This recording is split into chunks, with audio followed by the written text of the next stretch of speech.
And that 6-month journey, I dug really deep. I resolved a lot of issues that I had and found a place of happiness and peace, but also of much higher productivity. And so I lost weight, I got in shape, and I was much more productive at work. The default mode network is your wandering mind. So I'm sure you've noticed during the day, there are times when you're present, you're focused, and there are other times when your mind wanders away from the present. Hi, Hosein. Welcome to the show. Thank you. It's a real pleasure to be here. Very excited for what we're going to talk about. Me as well. I have to start out by asking, what does peak performance mean to you? Peak performance is the state of being in the zone, right? When you can achieve and deliver results with minimal effort, when you're in the zone, when your brain is working for you and not against you. And so one of the barriers that gets in the way of being in the zone and peak performance is sometimes your own mind, and a part of the brain in particular called the default mode network, which we're going to get into. So very excited. Can you briefly explain the concept behind default mode network and the role in mental health? Yeah, very simple, right?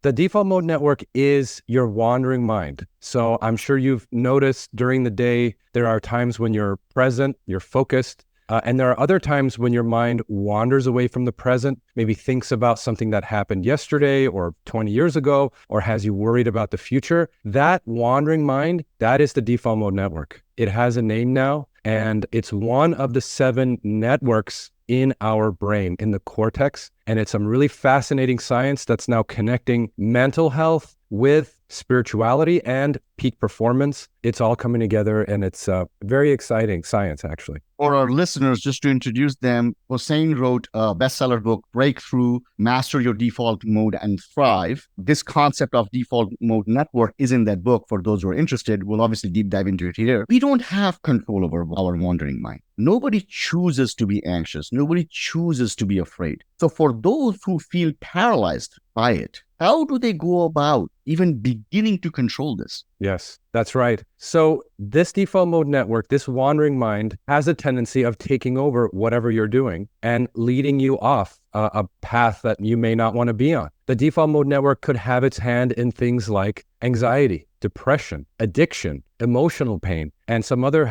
mental health disorders. And how do you gain control of it? You don't control it like you control a screaming baby or some wild animal, right? You don't control it that way. The way you control it is, first of all, setting an intention that you want to be in the zone, that you want peak performance. You have to set that intention. And what this all comes down to is strengthening one of the other 7 networks in the brain. It is called your central executive network. It is your observing mind, the observing mind that is present, that is focused, that is on when you're in the zone. So the point of this book is to help you get into that state, turning on your observing mind. And you can do that through a number of different ways. This book brings together spiritual practice with very practical exercises like focus exercises, breathing exercises, and some other tools from medicine, forms of therapy, and even some therapy that it turns out can shut off the default mode network, which we can talk about. All the tools that are known to silence and to heal this default mode network, I've put them all in this book for anyone who wants to get into that peak performance, basically. What inspired you to write this book? Were there any personal experiences that you had? Yes. Yeah. There was about a 6-month journey that I had where I delved deep, and I actually found out that this wandering mind, which this is something that's not new. Buddha talked about this. All the old prophets talked about this. They didn't have a name for it. So they had different terms. Over the years, it's been called the ego and the id and the self. Eckhart Tolle and folks recently have been talking about it. But what I recognized is this thing actually has a name. It's called the default mode network. And that 6-month journey, I dug really deep. I resolved a lot of issues that I had and found a place of happiness and peace, but also of much higher productivity. And so I lost weight, I got in shape, and I was much more productive at work. So that 6-month journey, all those findings I put into this book. I dedicated to my kids. I wanted them to have a tool that I didn't have, but it's really meant to help people. That is the whole purpose of this book, to help you by maybe taking resources you've already tried. Maybe you've tried reading Eckhart Tolle, but now putting some science and medicine into it to help you, basically. Obviously, you spoke about how it improves focus, productivity, happiness, but in the book, you also talk about its role in creativity and daydreaming. How can people harness these moments of mental rest without becoming trapped in overthinking or procrastination? Yeah, that is a great question. So sometimes there was a guy at the University of Cambridge, young PhD student. He was trying to crack what was called a Sanskrit code, a very challenging problem, had never been solved in thousands of years. And he tried for months and months, couldn't do it. So he decided to just take a vacation. He went for a month. He did yoga, meditation, and for 1 month cleansed himself, purified his mind a little bit, came back to Cambridge, and the solution was right in front of him. And there's so many thousands of stories like this where insights will just come to you. Solutions to your problems come to you. And it turns out, and actually I've written other books about this, that when you are in a state of mental clarity with mindfulness and you're present and you turn on that observing mind, you're more likely to get those insights. So the whole point of this book is to have the default mode network work for you and not against you, for you to be present and awake and to get the solutions to your problems. They'll arrive. They'll just, one day you'll wait, they'll appear like a flash of lightning, right? But if you're somebody who's stuck in this wandering mind where you have a hard time being present, where maybe you have addictive cravings, or maybe you have emotional pain, those insights cannot get through. They won't get to you. But if you can resolve some of those issues, you will find that you will be more insightful. The insights will come to you more often. And I don't know, is this something you can relate to? I'm curious. 100%. The very first experience I had with that when I was young and I was writing a very challenging piece of code, and I just couldn't figure out why it wasn't working. And I remember taking a shower and my mind just drifted off. And then all of a sudden the answer came to me. Ever since then, I've been taking very long showers and my wife doesn't like it. Yeah, it has happened to me several times as in 5 or 6 times. I totally relate to it. The colloquial urban kind of understanding of this is that when your conscious mind stops fixating on the problem, the subconscious mind is still working on it. But that's like a 4th grade understanding of what's happening. Can you give a little bit more perspective, go deeper? What is exactly happening in the brain when this happens? Yeah. I think you've got a large percentage of your brain that is on when you're not aware of it, right? You're not aware of what's happening. And what happens when you set an intention, right? When you set an intention to say, I am committed to getting in shape. I am committed to being the best I can be. When you set that intention and you walk away, your brain will naturally take you in that direction. Your deeper subconscious mind. Some people say it's actually a spiritual power that helps you. Who knows, right? But there is something going on deep within. And when you keep repeating that intention and you stay connected to this higher power, whatever you want to call it, it will help you. It will help you find solutions to your problems. And I think what's actually happening is you're connecting to this higher part of the brain, which is called your central executive network. And when you're in a state of mindfulness, or even in a state of prayer, and you're fully present and you're connecting to that higher power, it is your central executive network that's on. And that is the most powerful part of your brain. It's the most recent development in human beings that makes us very different from other animals. And so when you're spending more time in that state, in that observing mind, you will notice these solutions appear more often, that, those intentions that you set. And so the whole point of this book is to help you tap into this central executive network, learn how to spend more time there, and it could change your life. It definitely changed my life. So the science is just now coming out. We're just now understanding all of this. It's pretty exciting. A concept idea behind being present in the moment, like you said. It's been talked about, written for thousands of years. It is so difficult to practice. When we take an average person's mind, we talk about the mental clutter that you talk about in the book. What are some practical steps that listeners can take to clear some of the mental clutter so that they could rewire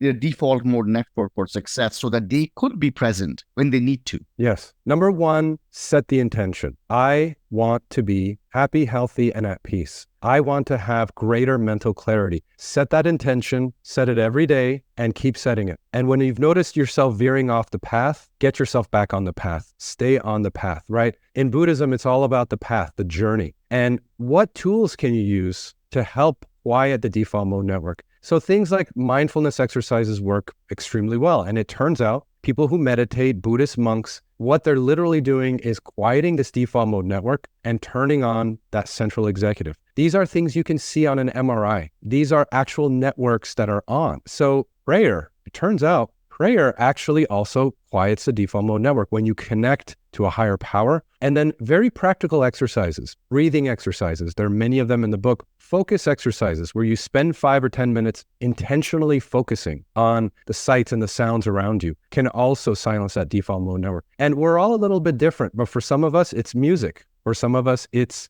gardening, it's reading or writing, and maybe it's working out, maybe it's weightlifting or exercising, whatever gets you in that zone, the state of full presence when the mental chatter is off. Find what works best for you and keep doing it and set your intention. And you'll see yourself, life becoming better. It may take a few weeks or months, but don't give up and just keep going. It's like the way I describe it is planting a tree, an orange tree. You plant that tree, you don't expect the oranges to appear tomorrow, but you plant that tree, you water it, take some time, branches appear, shoots appear, leaves appear, and months later, the fruit appears, right? You're setting the conditions for your mind to blossom and awaken. And for some people, it could take weeks, for some months or years, right? If I am suffering from negative thinking patterns like self-doubt and rumination, I break free from these destructive loops in the same manner by setting the intention of what I want. Like, I don't want to be ruminating over stuff. I don't want to have imposter syndrome. And then do I do the same exercises? Yeah. So in this book, I refer to them as 11 knots. And so these are 11 very specific conditions. Excuse me. I don't call them disorders, syndromes. I call them knots. One of them is negativity, that negative judgmental thinking that just gets in the way. And so for each of these, there is a very specific remedy. So for negativity, the remedy is something called equanimity. Equanimity is the ability to observe your emotions, watch them, acknowledge them, and then make decisions, not with those emotions, but with your rational mind, right? With equanimity, there's actually an equanimity meditation in the book where you look in and you observe your emotions, whatever they are, good, bad, you observe them and you notice they come and they go. And you realize that emotions are all transitory states. And so using that, and another exercise very powerful called insight meditation or vipassana, which actually Buddha himself created, which that changed my life. When you practice insight meditation and equanimity meditation, you can break free from negative judgmental thinking. I was one of those who was very stuck in whatever the news was reporting. I was stuck in that, which was usually negative and judgmental, but you can free yourself from it. Again, it took me about 6 months, but it is worth it. It is absolutely worth it. And you are not your thoughts. Your default mode network tends to be very reactive. It's like the primitive part of our brain, but that's not who you are. And you can free yourself from that, and that it's a much happier place on the other side. If it is a primitive part of the brain during the evolutionary process, what purpose did doubting and having such judgment about ourselves serve? Yeah. The default mode network is in many ways your ego. If you notice when your mind wanders, just look what kind of thoughts show up. It tends to be about me and I and what someone said to me yesterday and the world is against me and all of those kinds of things. Why did it evolve? It evolved to help us focus on the negative, to help us identify potential threats. And yeah, thousands of years ago, that type of thinking was very important because we were surrounded by predators. We were living in jungles and caves. Life was very hard. Food was scarce and infant mortality was high. Not everyone survived. And the ones who survived were the ones who were focused on me and I, who could recognize threats, who probably were very reactive and judgmental. They made it. And so that's how our brains evolved. Now that same negative, judgmental, reactive mind brings up all this pain and makes life a lot harder than it should be. So I think we're now at maybe a crossroads in our evolution where we can realize we don't need this default mode network as much as we once did. And again, we should heal it, make sure it works for us and not against us. Social media, modern technology, cell phones in our hands. What kind of effect does this have on the default mode network? Because it's difficult to sometimes discern or avoid the influences of what we see there. And almost always, like you mentioned, when your journey getting affected by news of media, it affects our mental health and emotional well-being. What kind of relationship should we cultivate with these devices? So let's look at the data, right? The data says people who are addicted to smartphones, who use it 4 hours or more a day, they're more likely to have anxiety disorders and mental health disorders, And so that's clearly the data is showing that. And so for some people, social media, smartphones, it's a force of harm, right? Very clearly. Now, some of us aren't necessarily addicted to our phones, but we check it. And what social media tends to do is amplify whatever is going on in our head. So if we're someone struggling with anxiety, our social media amplifies that, right? If we are struggling with an addiction, social media can amplify and worsen that. So on the other hand, someone who is a force of good, who wants to help others, their social media probably looks very different than the guy who's addicted to something. And that social media is just a tool, and it amplifies whatever you are thinking. And what I would say, take a look and observe, is social media a form of addictive craving for you? Is it causing you or your family harm? And if the answer is yes, maybe think about cutting it or reducing its impact, maybe set some screen time. Only you can do that. I can't do that for you. So and I have a chapter on addictive craving in the book, and that's one of the addictive cravings. There are others, right? Food and money and thousands of other things can be addictive cravings. But that one, along with stress and emotional pain, those are the top three. And if you can break through those three, all the others are a lot easier to overcome, including diet and sleep and exercise, which I put towards the end of the book, and we can get into that. The book also emphasizes on the concept of thriving instead of surviving. What kind of techniques can one use to be able to move on from the state of getting by with life and really get into a state of flourishing?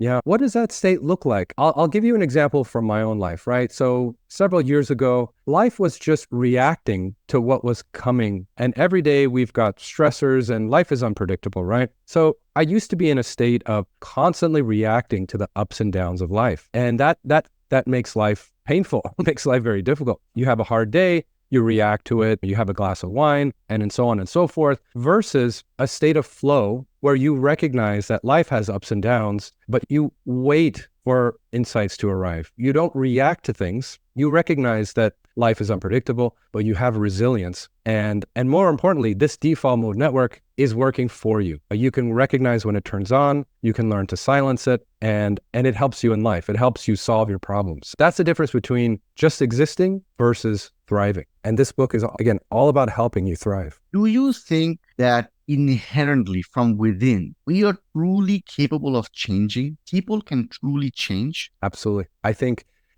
we are amazing beings. We're so resilient. We're so adaptable. And just from the power of intention, we can change our lives. We can change the world. You don't see many other animals being able to do that. The human brain is a miracle. And each of us lives literally as a miracle, as a being made up of 100 trillion cells, each of us working together to give rise to you and to me. And it's just amazing that our brain is capable of so much. And yet many of us just are trying to make it. We're just trying to get by. So maybe taking a step back and asking, can I do better than this? And asking yourself, what is it that I want? What is it that I want in life? How do I get to peak performance? Is peak performance possible for me? And I think the answer is absolutely yes. And so as you're doing, right, helping others with the journey to make that, to realize it and to manifest. And it's all about that manifestation. When we ask the questions to ourselves, do I want to be a peak performer? In the moment, always the answer is yes. And perhaps we can carve out a plan and even stay on track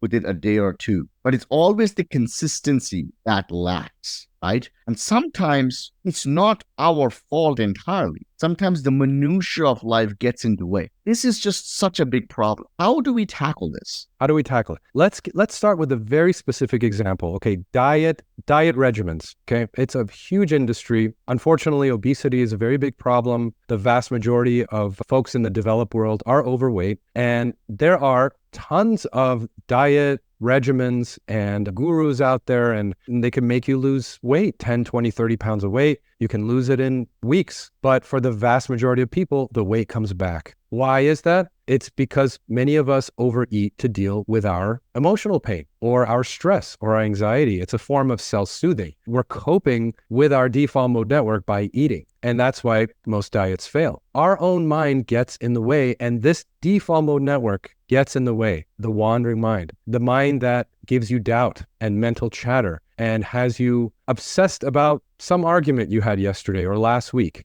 Rather than remembering all the amazing things that happened yesterday, you remember the one negative thing, and that is what you obsess about over and over again. That is the default mode network doing that. And just recognizing that and acknowledging it and observing it makes the default mode network shut off. You shut off the default mode network by observing it through mindfulness, through prayer, or just by turning on that observing mind. So you have power over your mind. And once you recognize that, it'll change your life. And it did for me. I'm sure it did for you. I don't, would you agree? 100%. It's just sometimes we end up doing things and we don't know how we did it, right? So it works both ways. So the fact is that you have not only accomplished a very specific type of transformation, you've dug deep to understand how it happened, demystified it, laid it out in a book, and now sharing with others. So I'm almost learning about myself despite having done this through your explanation. Like, how did I do this? So I love it. We know there's the default mode network that you talk about in your book. You also talk about the other brain networks like the task positive network, right? So what's the importance and why is it, first of all, what is the task positive network? And then why is it important to balance these out? Perfect. So first of all, what is a network? It's a fancy term. Network just means different parts of the brain that connect to do a function for you. And so we have at least 7 networks in our brain. So one of them is visual network, helps you see. One of them is default mode network, which we've talked about. That's your wandering mind. And then you have some task positive networks like the central executive, which I talked about. When you're doing a task, when you're fully present, those are the networks that turn on. And so that central executive, I call it the observing mind. When you're in the present moment and you're observing, you're actually performing a task, you're observing, you're being present and observing. That is your central executive. And you're either in one or the other. You're either in your default mode, your wandering mind, or you're in your central executive, observing mind. You're not in both at the same time, right? You're either present or you're wandering. And question is, how does your brain decide it's time to wander or it's time to be present? So that is one of the other 7 networks. It has a name. It's called salience network. The salience network is, I think, the most important part of the brain. It's the next book I want to work on. And the salience network makes a decision. It's time to mind wander or it's time to be present based on what's happening around you. So if you're driving down the freeway and your mind is wandering and you're thinking about yesterday and last week, and then you see cop cars behind you, suddenly you're present. Your salience network decided it's time to be present and it's time to be here. Or let's say you are, brushing your teeth or something mundane. You'll notice your mind tends to wander off when you do some of these really mundane things. And that's your salience network saying, okay, he's brushing his teeth. It's time to mind wander. So the salience network decides that. And some people, like those with ADHD, they have a hard time being present. So their salience network is literally just always telling them default mode. They have a hard time being present. So basically this understanding of the brain is now, it makes a lot of sense now. ADHD, depression, anxiety. When you see those through the lens of these brain networks,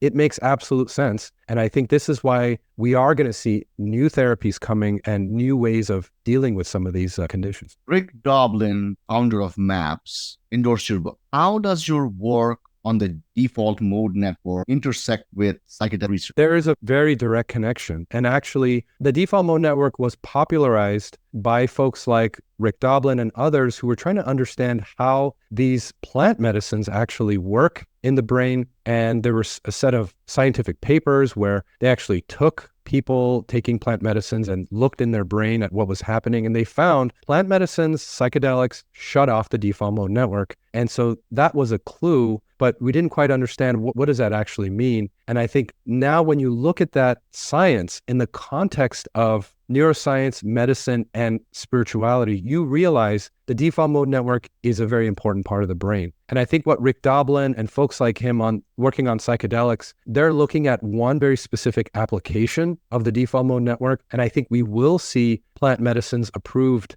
for things like anxiety. The default mode network is far bigger than just plant medicines. And actually finding holistic ways, healthy ways of silencing the default mode network, that's really the way to go. I think some people out there will definitely benefit from psychedelics, but not everybody. And I think the message of this book is there are many other ways of healing and silencing the default mode. You don't have to even think about psychedelics if you don't want to, but that we're still exploring. We still don't really know the medical, clinical way forward. I think we're still trying to figure that out. I know Rick had some setbacks recently with the FDA, but the journey continues and we will find new tools in the future. It's a matter of time. Decades, artists, musicians, they have used psychedelics to now what we understand silence the default mode network in a pursuit perhaps enhance their creativity. And they have promised and swore that's what it does. But I think people in general just had a perception that was just a lifestyle choice. So they really were onto something just through practice. That's so interesting to know. You wrote 2 novels, Extinction 6,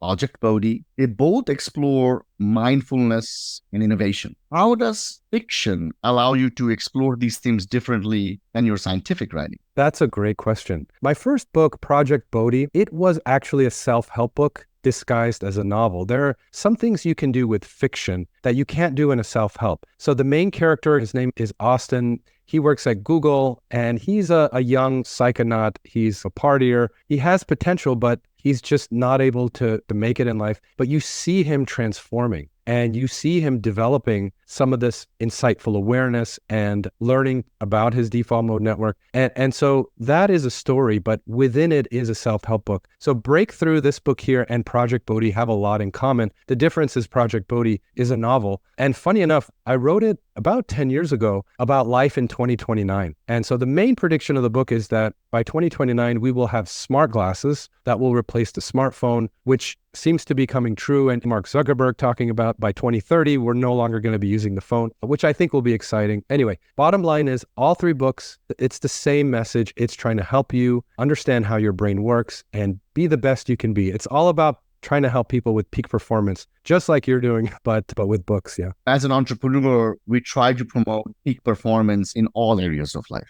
Talk about health, mental health, physical health. We talk about pursuing your passion to create wealth. And we talk about relationship to self and relationship to others. You are a physician scientist, an author, and a family man. How are you personally balancing all these roles to achieve peak performance in all of these? Yeah, I think it goes back to the default mode network. When you learn how to have it work for you, it's a lot easier to have achievements. It's a lot easier to be in that peak performance. And I don't feel like I'm overworked, actually. And I'm doing what makes me happy. So this book is all about helping others. That makes me very happy. There was somebody who messaged me on Instagram saying that they were suffering from depression and thanking me for helping them through this book. That just made my year. Times when you break through what's standing in the way, what you'll notice is things you can achieve nearly effortlessly or with much less effort than you thought before when you break through the barriers that stand between you and that peak performance. I have the luck and the privilege to talk to a lot of peak performers like yourself. And here you are mastering science, mastering the understanding of the human brain, applying it in your own life, writing a book, being a family man, doing all of these things because you truly want to achieve peak performance. I also know a lot of people, dear friends and family members, who don't have that drive. And it isn't because they're lazy, they just truly don't care about it. Do you truly think that it is just our choice and actions that make a peak performer? Or do you think performers are wired a little differently? I don't think it's a wiring. I don't think it's genetic. I think many of us blame our situations. We blame it on our parents. We blame it on society. We blame it on other people. We don't take that ownership. And maybe we don't even set an intention, right? You set a goal, right? A goal is, I want to lose 10 pounds. I want to be able to lift this amount of weight, etc. That's a very specific goal. But an intention is, how do you want to live your life? How do you want to live your life as you lose the 10 pounds? What qualities do you want to have when you live that life, right? Setting that intention, I don't think many people do that. We set the goal for the year, but we don't set the intention of how we want to live. So I think part of this is, what is it that you really truly want and what's standing in the way? And maybe it's time to practice some self-forgiveness. So self-forgiveness, maybe you blame yourself for your current condition. And self-forgiveness is actually a very specific process. You take accountability for your life, you feel remorse, and that allows you to restore and renew the process of self-forgiveness. Many people have emotional pain and they have a relationship with that emotional pain, and the emotional pain prevents them from living the life that they want, but they feel attached to it. Maybe it gives them the victim's mentality, right? But letting that emotional pain go once and for all. I'm someone who had emotional pain. It was handed down to me from my parents who got it from their parents, but I resolved that emotional pain. And when you do, you realize life is in your hands. You're in control. When you break through all of these barriers that exist, what you find is you go to a place maybe you had as a child where you were more proactive, maybe more adventurous and wanting to achieve more. I think most of us have that. If you look at kids, they have that inherent drive. I've got a 6-year-old. She just has this inherent drive for art, to learn how to read. Many of us have that as kids, but as we get older, we lose that. And it's because of these knots that form, and become really hard and prevent you from accessing that power that's already there within. So I think it's all about breaking through and getting back to that place, getting that energy, getting back to that. You brought up an excellent point, which I care about a lot, and I'm thinking about a lot lately now that I'm a father of a 3-year-old. As kids, we're dreamers, we're naive, we're creative, we're passionate. Like, we start playing with the toy and play for hours. And it seems like the process is just becoming too practical about life, which in other words is losing that passion, losing that ability to dream. You talked about how the process, in a sense, from the perspective of the book, is formation of these knots, right? I'm a father now, and I don't want to have the knots in the first place. How do I go about raising them? Very so simple. They don't become practical. Yes, very absolutely. It's very simple. The best way is to resolve your own knots. That's the best way, because children don't listen to your words. They emulate you, right? They follow what you do. They notice you. So if you're somebody with severe emotional pain, you will inadvertently, unconsciously pass that on to your kids. Versus if you resolve that emotional pain, you can end that cycle so your kids don't get that emotional pain. A lot of this is about healing you. And by healing yourself, you're actually healing your kids and future generations. So that would be my advice. You talked about the power of intention, talked about setting that intention and reminding ourselves about it over and over again. You also talked about your interest in writing a new book about the Salience Network. But what is the intention, long-term intention that Hosein is carrying within him?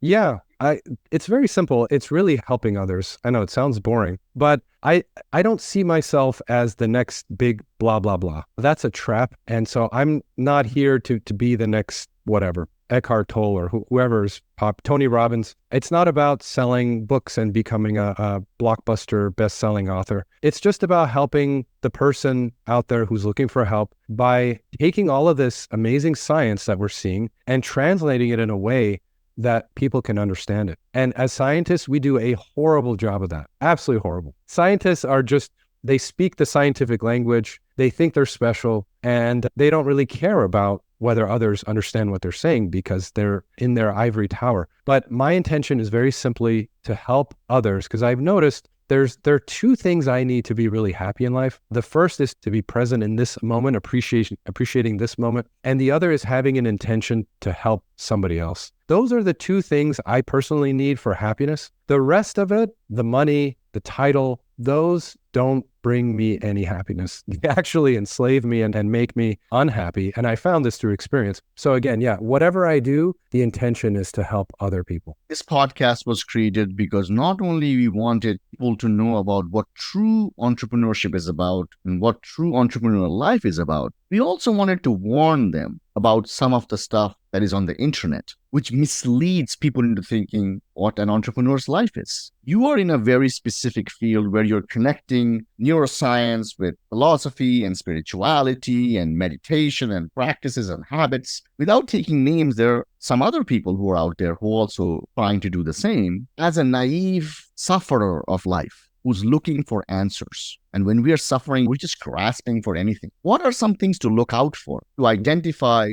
what is good and real information from what isn't? Wow, that's a very important question. So there are many different kinds of books out there and authors, and I think it's very important to look at whatever you're getting the information from. Look at the source and ask, what is the intention of this person? There are authors out there and powerful figures who, they're trying to help people, but maybe their intention is, to make money. There's nothing wrong with making money. We all need to survive, but there's a difference between making money to support your family versus greed. A pretty big difference there.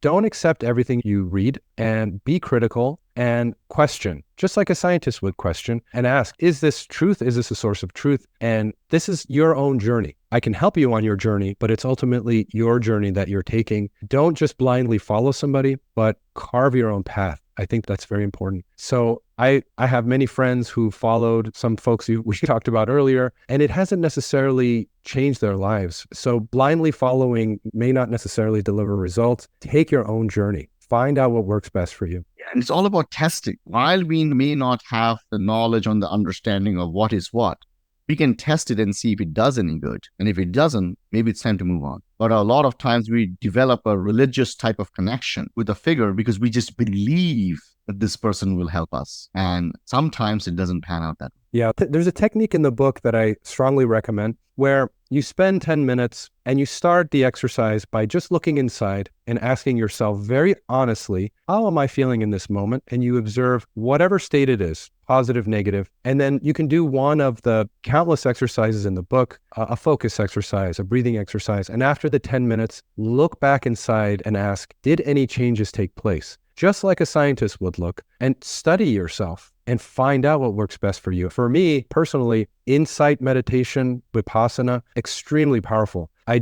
could see it every single time I sat down for those 10 minutes. I could see the change before and after. Find out what works best for you, just like a scientist or entrepreneur would, and carve your own path. And find out those people whose messages resonate. You don't have to blindly follow anybody, but grow and learn, right? That's what it's all about. When we were growing up, we didn't have the internet. And I remember being a young kid, having to go to a library, feeling frustrated that the book that I wanted was taking out. And I used to do a lot of science fiction. And this was predicted many years ago by science fiction writers that someday there would be some network to which information would be instantaneous and we would learn so much from it and we would be so much better as a society. I'm lucky to now live in a generation where this is there. But while the science fiction authors were correct about the prediction of a network through which information would be instantaneously available to others, they were incorrect about what they would do to the society. Despite so much information around us, so much help around us, I think mankind is more lost than it's ever been because of noise, because of people with ill intentions who prey upon the pain and suffering of others. In such a crowded room of people, you are a voice of power and you bring light and bright energy to shine through by writing books that really tackle the real topics without going into figuring out how to make a sales system out of it. So people like you are not only rare and unique because of the skill sets and the knowledge you have, but also unique in the sense of the type of person you are. It's been an honor and a privilege getting to know you a little bit. Thank you so much for being on the show. Any final words for our audience members? Just absolute pleasure to be here. Thank you also for what you're doing. And again, I wish you all the best. Folks, if they want to review this book, the website is yourdefaultmode.com. You can actually start reading it for free there, and all of my social media links are there. The other books are all there. So it's been an absolute pleasure, and maybe we can talk again about Salience Network at some point. Oh, I would love to. I can't wait. Thank you so much. It was great having you on the show. My pleasure.